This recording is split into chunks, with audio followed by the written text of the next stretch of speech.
Paz, Senhor, pessoal. Uma boa tarde, um bom dia, boa noite para quem estiver assistindo esse vídeo. Hoje a indicação ela é pesada, tensa, na verdade.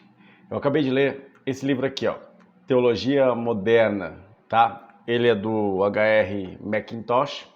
Muito bom esse autor, gostei muito do jeito de escrever. Infelizmente ele morreu, né, póstumo. Mas a finalização dela foi feita pelo Justo Gonzalez, né, bastante conhecido, historiador bastante conhecido, e que também me agradou muito na leitura. Irmãos, esta obra eu recomendo e não recomendo, indico e não indico. E aí quem já me conhece sabe por quê. São ressalvas, tá ok? Esse tipo de literatura já é uma literatura específica, teologia mesmo, né? E aí ele vai passear sobre os principais teólogos do século XIX e XX. E aí entramos numa era da teologia em que a teologia liberal impera. E aí, meus irmãos, neste caso, nós temos alguns problemas. Ele começa a passear por... Aí o nome é esquisito. Schleiermacher. Se falar 3 vezes rapidão, sai uma língua estranha aqui. E aí, irmãos, e vai até Rodolfo Bultmann, né? Já um pouquinho mais conhecido entre nós e tal, entre quem costuma estudar teologia. Bom, dentre todos estes, desse caminhar que ele faz, desde Schleiermacher até Bultmann, ele passa por Karl Barth, né, por Ritchie, por vários teólogos, na verdade. E aí é bastante interessante, porém, você se choca muito, né? A teologia de Schleiermacher, por exemplo, é totalmente neoliberal. E aí você se contrapõe com muita coisa, principalmente para nós que viemos de um contexto mais conservador, em um contexto clássico. O Mackintosh, ele começa fazendo uma análise histórica. Então ele traz aí a ideia do pietismo, a construção histórica da teologia no iluminismo, a teologia alemã que cresce.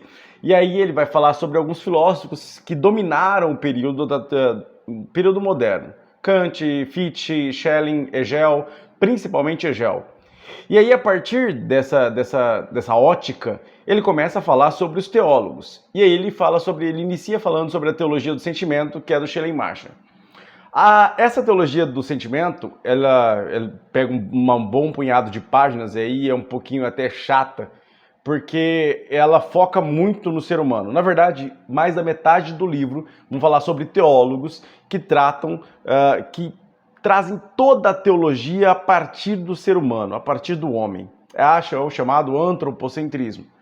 E aí você fala, é literatura antropocêntrica? Não exatamente. Na verdade, tudo é a partir do homem, até o modo de enxergar Deus ou a religião.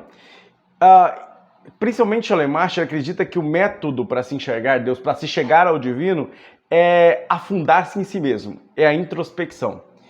E ele acredita que a essência do cristianismo está no cerne do homem, dentro do homem, no modo como ele se relaciona, como ele sente Deus. E aí é um perigo, porque ele se aproxima demais do Deus de Spinoza. Aí fala, Júnior, o que é o negócio, o que é Deus de Spinoza? O Deus de Spinoza ele é quase um panteísmo, sabe? É uma ideia de a construção de Deus. Mas não necessariamente o Deus cristão, ou o Deus muçulmano, ou o Deus do budismo, não. É um Deus conceito, né? E aí a gente entra por um perigo muito grande, porque a partir disso tudo é Deus e Deus é tudo, né?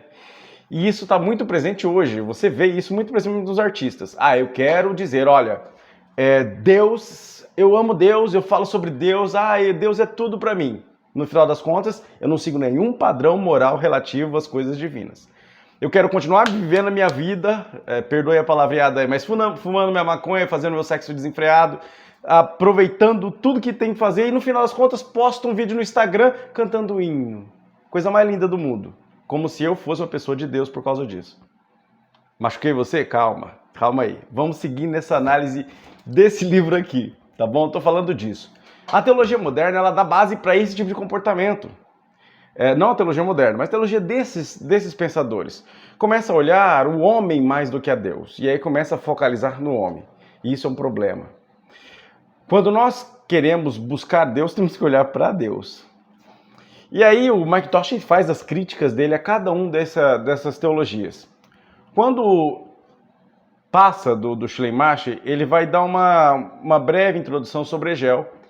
E aí, a partir daí, ele vai falar sobre a transcendência de Deus, ele vai falar sobre o sistema de Hegel, que trazia um evolucionismo lógico, a ideia dessa ideia de Deus está em tudo, tudo é Deus e assim vai.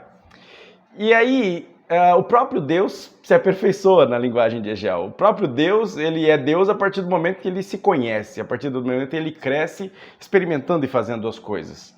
Então, Deus está em construção também. E isso é muito complicado. E ele olha para o homem assim também, um homem que é capaz de evoluir e alcançar Deus, às vezes, por seu próprio esforço, na busca pela sabedoria, na busca pela evolução espiritual. E isso é complicado. Você percebe que eu falo isso, é muito complicado no sentido de não consigo aceitar isso. É algo fora do que seria o que a gente enxerga dentro do Novo Testamento, principalmente. E aí, ele vai falar sobre os seguidores, né? Os seguidores dessa teologia moderna, essas ramificações que vieram a partir, tanto do Schleiermacher, o Hegel, os hegelianos, aí ele vai tratar sobre Biderman, ele vai falar sobre vários, até chegar em Albrecht Hitch, que aí ele é mais ou menos uma mistura entre filosofia e religião. Hitch, ele tem um amor fantástico por Cristo, ele se declara apaixonado, sabe aquela coisa? Entra na minha casa, entra na minha vida e tudo mais. Porém, ele acredita que Cristo é um exemplo a ser seguido, um grande sábio a ser seguido. E é que Cristo, ele não tem função após sua morte. Na verdade, ele só serve de exemplo. Ele é um grande exemplo a ser seguido. Só isso. E aí, de novo, é complicado. Bom, Hitch abandona a metafísica e aí entra por uma simples e pura ética ou simples conduta moral como modo de encontrar o divino. Nesse ponto, a prática religiosa passa a ser a coisa mais importante, não a prática do que mais a prática do que qualquer coisa. E aí eles avançam para vários outros teólogos e, como eu disse, o homem está no centro, até chegar em Karl Barth, em Søren Kierkegaard primeiro, que também me deixou bastante instigado a pesquisar mais sobre Søren Kierkegaard, né? Ele é uma pessoa quase que pessimista, um existencialista, e ele pensa muito, Søren Kierkegaard pensa muito, né? Ele é atormentado por esse pensamento. A partir daí vem Karl Barth, também influenciado por Søren Kierkegaard. E aí Karl Barth acho que o ápice desse livro. Olha só, tudo isso são esses teólogos liberais até Karl Barth, até chegar em Søren Kierkegaard. Quando chegamos aqui, falamos sobre a teologia da palavra de Deus, que é Karl Barth. E aí, Karl Barth, ele explica as coisas de modo dúbio. Digamos que seja um cara difícil de ser entendido, porém um cara profundo naquilo que fala. E ele resgata a teologia para dentro da palavra de Deus. E isso é talvez o maior legado de Karl Barth, seja isso. E o modo dele entender a palavra de Deus muitas vezes é mal entendido e mal interpretado. Se eu fosse tentar explicar isso para você aqui, talvez ficasse complicado demais e talvez eu não tivesse bagagem suficiente para deixar isso de modo simples. Por isso eu vou pedir para você, pesquise. Pesquise sobre Karl Barth e talvez você se impressione e ache legal. O que eu achei mais fantástico em Karl Barth, principalmente, é o fato dele dizer, olha, eu ainda estou construindo a minha imagem de Deus, ainda estou construindo experimentando o que é Deus. Então, não vá levar a minha ideia, a minha teologia como uma coisa finalizada. Ela está em construção, porque eu também estou em construção de relacionamento com Deus. E isso eu acho que é a coisa mais bonita em Barth e fantástica mesmo. Ele tem pontos negativos? Vários. Tem pontos polêmicos? Vários. Porém, eu acredito que talvez seja a pessoa que mais influenciou de modo positivo a teologia para esse tempo, para o século XX. O maior teólogo do século XX, sem dúvida, é Karl Barth. E aí, Justo Gonzalez traz uma finalização falando sobre Rodolfo Bultmann, traz uma síntese sobre o pensamento de Karl Barth também e discute algumas coisas sobre isso. Por isso, vale a pena. Leia esse livro se você é um estudante seminarista ou se você é um acadêmico de teologia. Se você está iniciando na teologia, não leia esse livro. Isso vai te confundir, alguns pontos vão deixar você em dúvida, você vai se surpreender e talvez se escandalizar com algumas coisas, talvez você não esteja preparado para essa leitura. Então deixa para ler isso mais para frente, quando você tiver um pouquinho mais de bagagem para poder dizer, não acredito nisso. E eu, sim, isso faz sentido. E poder examinar isso sem transformar isso em dogma, tá bom? Fica a dica, já tem um próximo livro aí, ele é grossinho, né? Tem um próximo livro aí para falar, na verdade vai ser uma carreira de livros, né? Eu comecei um comentário bíblico fantástico, porém, o primeiro volume está sendo maravilhoso.